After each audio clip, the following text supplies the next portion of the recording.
Welcome back to another Road to a Billion recap. In this episode, we're going to be talking about 14 habits of extremely highly effective and highly productive people. This is a really dope episode because we're going to be going into characteristics and habits I've instilled in myself. And these are characteristics that I've been training my team on, really helping lead an 8-figure PR firm. And so hopefully you can get some extreme value away from this and instill it in your daily life.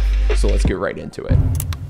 I want you to keep in mind that the reason I made this video is because in Q2 of 2023, we were making a full course revamp of HighKey's onboarding processes of different departments. And one of the courses that we were building out is teaching people very highly productive habits and characteristics that they can be teaching themselves on to get to the next level, basically. And this is one of the trainings that was in the onboarding. So I thought it'd be super fitting to basically recreate it and put it onto my YouTube, put it onto my podcast channels and my social media. These 14 are in no particular order, so keep that in mind. But number one, I want to start off with time blocking.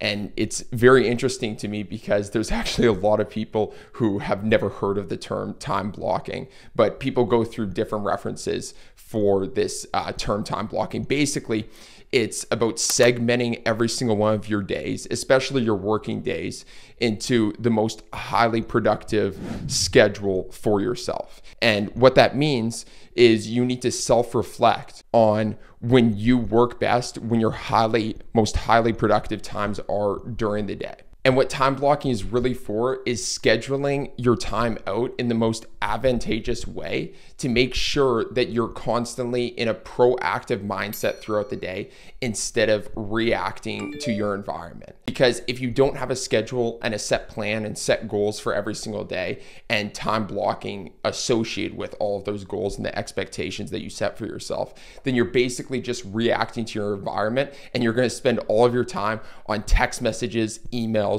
and what other people are wanting from you instead of what you actually need to get done during the day. So this could really be an entire video of itself, but I'm just going to break down the first few steps in order to get off the bat with a proper time blocking regimen and what you could immediately take away from this video. So firstly, what you need to do in order to time block effectively is you need to pick a calendar. So you need to have some sort of calendar. I would highly suggest using Google Calendar. It's digitally based. It can hold everything there and your video conference meetings. So highly suggest Google Calendar to track all of your meetings, time blocking, and just make your life way easier. Secondly, one of the most important aspects is you have to self-reflect on your most highly effective and productive times during the day. This is when you're able to get into a flow state, if you've ever heard of this.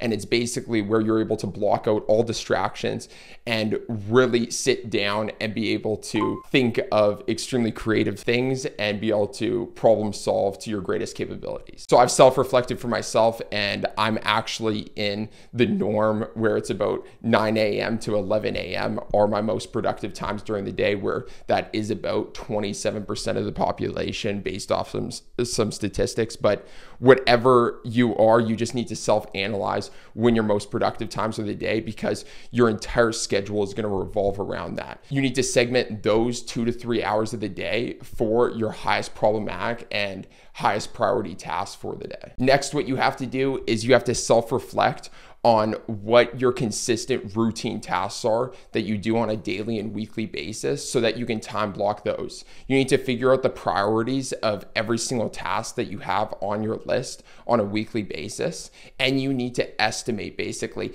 how long those tasks take. So reflect on when you were working on those tasks for the past month so that you can time block those effectively. Then what you need to do is you need to start setting boundaries within your calendar, and you can even write down these boundaries. An example of one of my boundaries is I never take meetings anymore really before noon, because my most highly productive times are in the morning. So I need to use that time for my most highly productive tasks.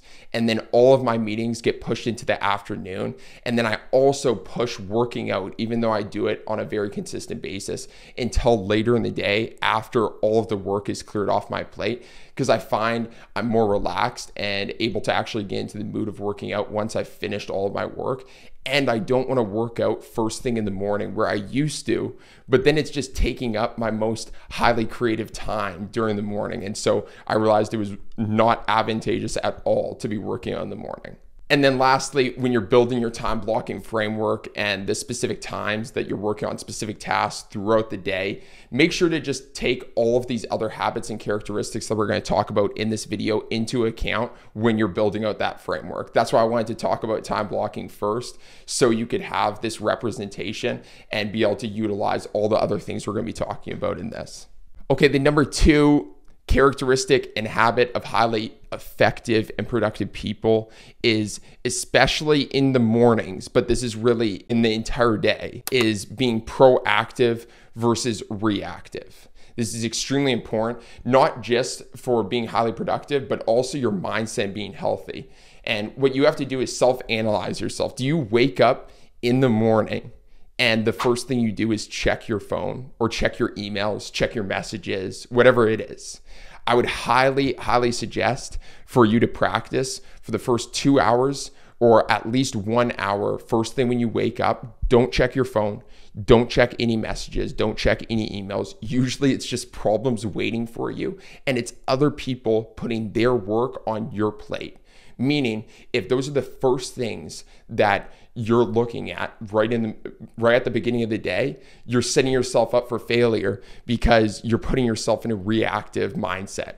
Also, there's tons of studies out there that first thing in the morning, especially the first hour of the day, you're very susceptible to being put into a reactive mindset more so than later in the day, especially once you've actually got done your own tasks. So going back, when I time block, I actually segment specific times of the day for more reactive times. So when I'm wanting to check my messages and emails throughout the day, I time block specifically for knowing that I'm going to get put in a more reactive mindset, but I'm preparing myself because I've already got done my highest priority tasks throughout the day.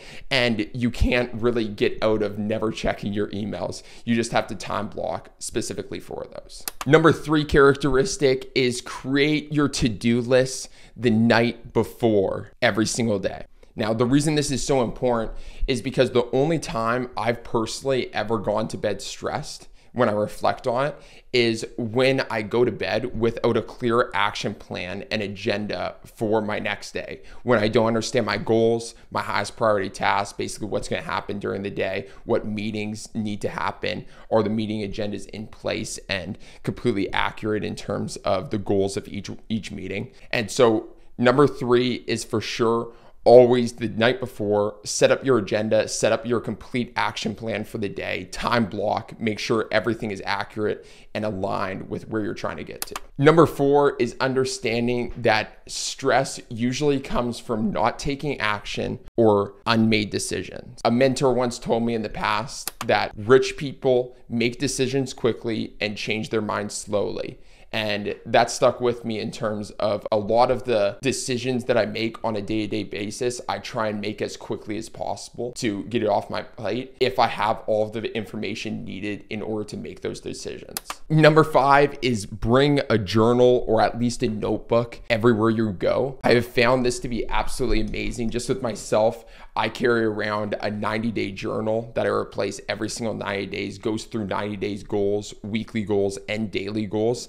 I find it extremely helpful being productive and analyzing my days. I also find it really fun in order to reflect back on 5 years ago when I was doing these same 90-day goals and basically seeing how far I've come from that. It's funny talking about journaling because High Key is a 100% digital business, 100% remote. So thinking of journaling on physical paper is a bit funny to think. I just really believe that there's something different when you put ink to a page comparatively to when you're typing it out. So I'm personally going to be writing down in a journal for the rest of my life. I think it's been extremely beneficial for taking my thoughts and potential solutions to problems outside of my head and just writing down everything throughout the day, because your mind can only take in so much information at once. And so I like to keep my mind as free as possible. And I do that by writing down practically everything.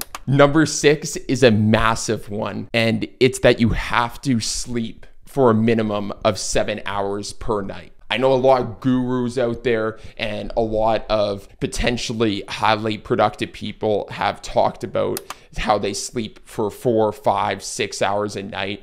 And it's really just complete bogus, because being a highly productive person is about what you're doing in your waking hours. It's not necessarily expanding the amount of hours that you have during the day. It's about working to your highest capabilities during your waking hours. And you only can work at your most highly productive self if you get your sleep that you need.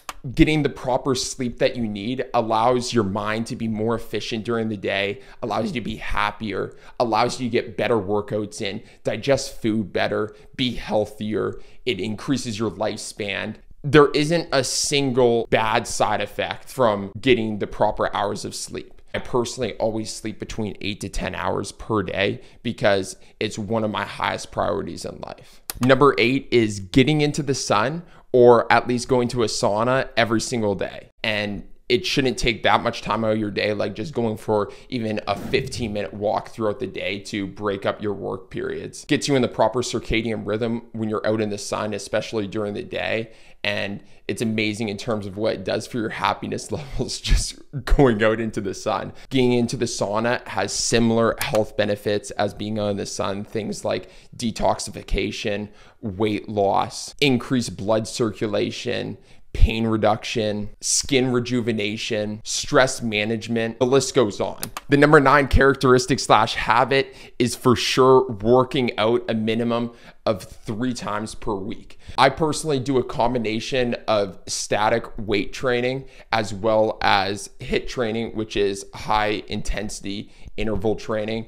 And what it does is it basically gives me a combination of building muscle mass for the static training, and then the HIIT training is more for helping up my cardio for longevity of life and improved performance over a long enough time horizon in fitness and also in work. There is an extremely long list of the benefits of working out. I'm just going to go through some of the benefits, and I would highly implore you, if you're not working out right now, to do research about all the benefits of working out, because there really isn't a single negative side effect of working out.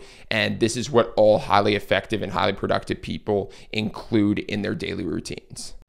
So some benefits of working out is increased metabolism, improving your brain health, helping with weight management, reduce the risk of thousands of diseases, strengthening your bones and your muscles, and improving your ability to do really just any daily activity. Number 10 is focus on one thing at a time. This is so major on the micro and macro level, where if you're looking at your day-to-day work, you should only be focusing on one thing at a time. Multitasking is complete bullshit and is a complete facade and actually never works. And so what you need to be doing on the micro level is analyzing when you're doing work, especially your flow state work, that you're not getting distracted by those reactive things like emails, text messages that we were going off of, or social media or any of that. On the macro level, it applies the same way, where you should be focusing on one thing. For example, myself, I've realized over the past 7 years, we've delved into several different businesses, and I just always think about how much more successful in the monetary sense we would be with things if we just put all the time and energy just into the PR firm, which now we finally have adjusted and are putting 100% of our time into high key, the PR firm side of things, and building this up over the next 10 plus years. And when you're able to be 100% focused and dialed in on the macro goal, and then being able to focus and dialed in on the micro level day to day, it's unbelievable what can happen.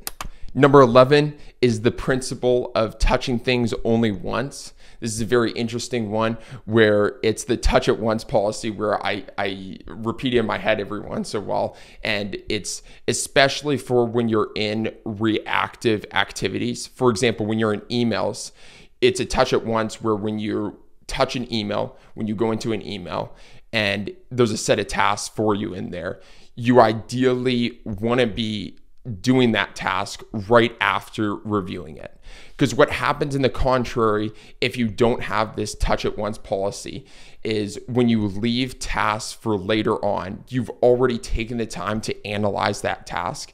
And if you postpone it to 2 days or next week into the future, especially if it's an urgent task, then you have to reanalyze that task when you do it.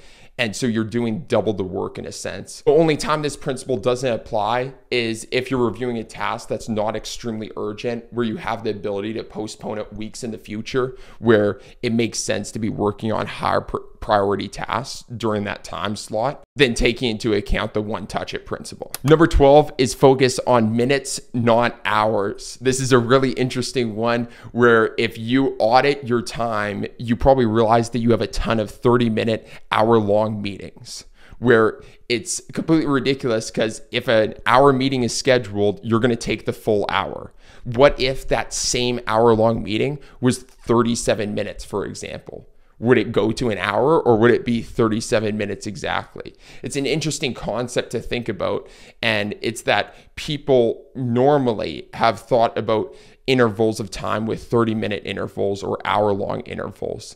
And really, we should be thinking about, especially during the weekdays and during your working hours, in minutes and not hours. Number 13 is follow the 80-20 principle. What this principle is 80% of your activities and your work leads to 20% of the results. And so the most highly effective and productive people are able to self-analyze what that 80% of activities is versus the 20% that are gaining the most results, and then focusing solely on the highest producing tasks. And then number 14 is what I referenced earlier, and it's avoiding morning meetings. Again, this is different for other people who work highly effectively, maybe during the evenings, but for myself, I work the most effectively during the mornings. And so I try and avoid morning meetings at all costs. It also allows me to sleep in if I need to make sure I get those hours of rest. And I always incorporate this in my time blocking. So that was a recap of the 14 characteristics and habits that have helped me get to where I am now. I'll be adding on to this in the future, but hope you got a ton of value from this. And yeah, comment down below what your highly effective habits and characteristics are. Let me know what you want to see in the next videos. And yeah, this was Road to a Billion, Q2 2023 recap, and I'll see you on the next one. Peace.